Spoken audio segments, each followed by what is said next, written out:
All right, so in the previous videos that we've done, we've mounted the bottom shelf, the top shelf of our, on the bottom of our project right here. And the next thing we're going to have to do is there's a trim piece that's going to cap this. Let's see if we can get it in view here. Okay, happens to be this right down here. Let me see if I can get it here in view, this piece. And it's calling for a piece right there of being, let's see, letter I, shelf bottom. See if we can find it. Oh, here it is. The shelf bottom happens to be an overall length of 23 inches and an overall ripping width of 5 inches. And it shows our detail right here, which we've already made a pattern for, and I'm going to show you the pattern here in a minute. So what we're going to do is we're going to start off by cutting a board down to at least 23 inches, and it's we're going to have to rip it down to at least 5 inches. And let's see what we got. I got something picked out over here. I don't remember exactly what it was. Let me see what the overall length of this is. It's 24 inches, and the width is 5 1/4, 5 5/16. So what I'm going to do for this particular board right here is I'm going to go right ahead and I'm going to cut it down to our 23 inches because there's really no reason for it to be this long. Go ahead and we'll rip it. We're going to cut it down to the 23 inches. I'm not going to worry about ripping it. We're just going to cut this out in one little half moon shape here real quick. Let's see here, 23. I'm going to cut it here.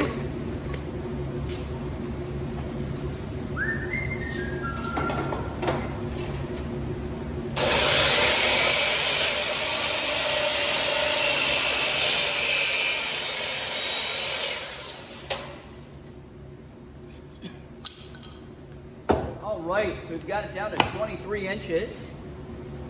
Got my my one edge over here. I must have already joined it. I probably joined this here last week when we were here. So at this point here, I'd be able to go ahead and trace our pattern on here. Do it this way.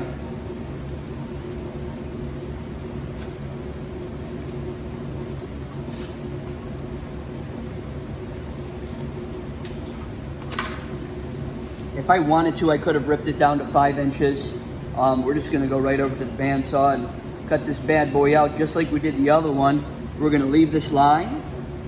Then we're going to wind up, if we leave it and it's looking mighty fine, we'll be able to go right over to the disc sander and sand it down. So I'm going to go ahead and cut this real quick.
Got it cut out. We can see our line the whole way. So now we can go over to the disc sander and sand this down.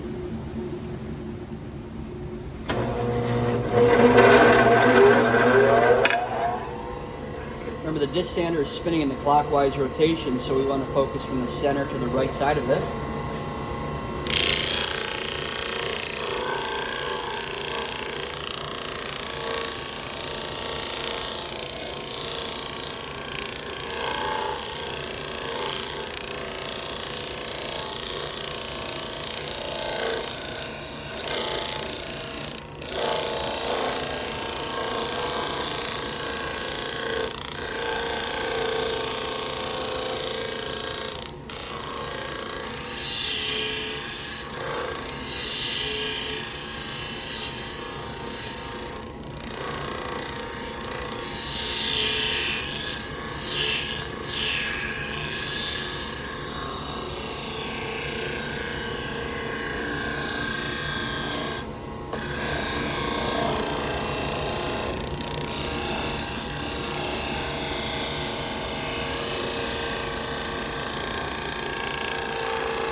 take a look, that looks very nice. Took it all the way down to our line. It's nice and clean, feels great. So next thing we're gonna do is see what it wants for a route detail. All right, so we've got our piece all the way sanded down here, and if we take a look for our bottom shelf right here, it's calling for a Roman Ogi 5/32 router bit, and on this particular piece right here, we're only going to see the very bottom of the shelf. We're really not even going to ever see that because it's going to be below our eye height. But that's the side that would be exposed, so we're going to make sure that our prettiest side is down. We'll mark that. And we happen to have a router set up over here. We're going to use a handheld router for this. We're going to go over a little bit about it. Normally I'd do this on the router table. However, I have it set up right now for the top shelf, so when you guys get back in here, we can keep moving and grooving. So we're going to use the handheld router for this. Let's go over it. So I happen to have the 5/32 Roman Ogi in here, and it called for a 3/16 shoulder. So that means that from this point right here to our base of our router, we want it to be 3/16, and it is. It's not plugged in yet. We want our prettiest side to be down, and we're also going to make sure that we route it on our, I'm sorry, let me explain that once more. We want our prettiest side to face down on the shelf. However, when we route it, we want it to face up because that's the side that's going to be showing. We're actually going to be routing it on the bottom, so we need the bottom facing up. So let's pick out which side we like on this.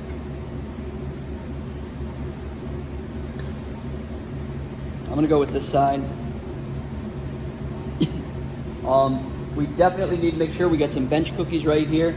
We need to make sure that they are sticking in a little bit, not hanging out over the edge, because what's going to happen is our router bit happens to hang down a little bit, and it'll run right into these and hit it. So I'm gonna go ahead and plug this router in.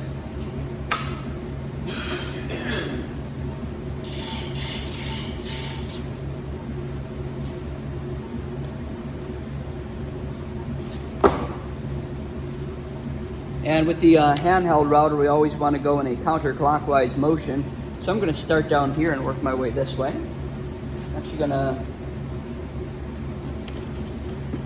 excuse me, this is smidge. Let's see, yeah, we got that all in view. It looks pretty good.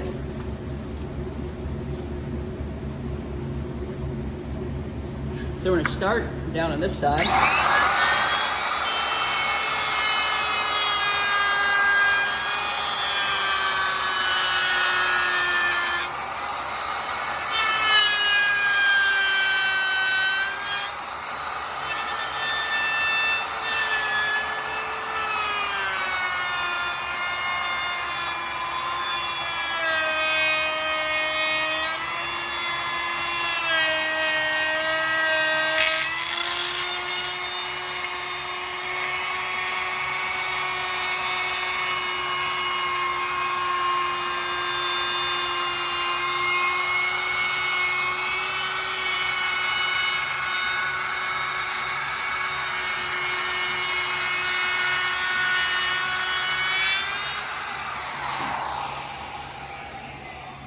Now I'm going to show you guys something. I'm actually going to flip this a little bit. I'm not going to run it, when I run down that edge, I'm not going to run it to full depth like I did right here.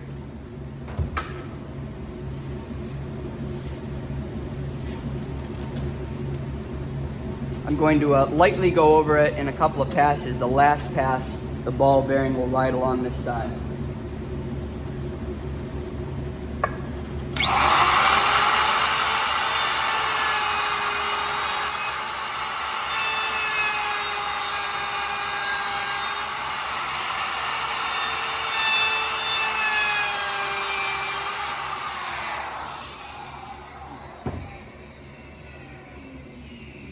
That'll help with a little bit of the blowout and the burn. Looks pretty good. I like that. So we're definitely going to need to sand this down a little bit. I might actually run that router. I got a little bit of a little bump feeling right here. I'm going to run the router over that once more, see if it takes care of that. It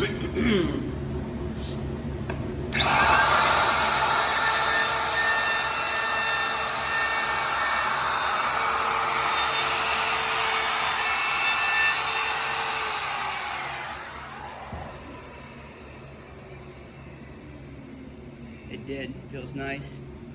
So next thing we're going to do is we're going to grab a sanding sponge, and we're going to go ahead and we're going to sand up this detail. And once it's all the way sanded up, we'll go over how to mount it up. That's all there is to it. It's the tire bottom shelf.